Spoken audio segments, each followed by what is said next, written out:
200 years, the native Hawaiian people of Lāhainās were protected by the powerful goddess Kihawahine. She resided in Mokuhinia Pond, which had all but dried up by the 1900s.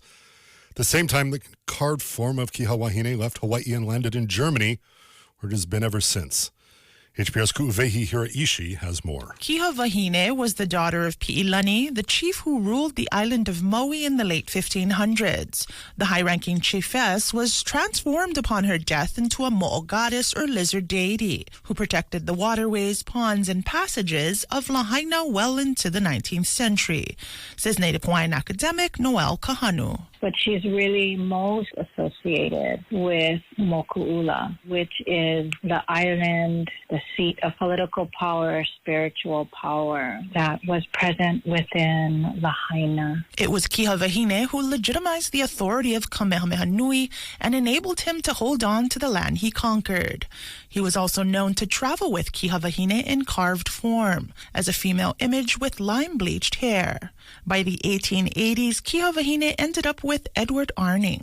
He was a microbiologist brought over by King Kalakaua to research Hansen's disease. While he's doing his research, his side gig is amassing an ethnographic collection, which in the end is comprised of some 500 items. And among those is Kihawahine. Arning donated his collection, including Kihawahine, to the Ethnological Museum in Berlin, where she has been ever since. The ongoing effort to locate and return important cultural items like Kihawahine is getting a boost from recent federal legislation known as the STOP Act, or the Safeguard Tribal Objects of Patrimony Act. Office of Hawaiian Affairs Interim CEO Colin Kippen explains. So the STOP Act is an act that was passed to stop the export of cultural items from being trafficked outside the country. But perhaps the most important feature of the act, says Kippen, is it requires those in possession of such items to list these items and identify how these items got there in the first place. Because if you've acquired something because you robbed a grave or because it was stolen, those items need to be returned. But unfortunately, the place that many native claimants are in is that before you can claim something, you need to even know that it's there. Over the past 30 years, Hawaii repatriation advocates have helped to return feather cloaks,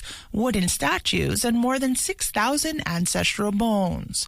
Each item returned to the islands brings with it a return of its mana, or power. And that may be exactly what Lahaina needs, says Kahanu. It's like this mana has to be activated.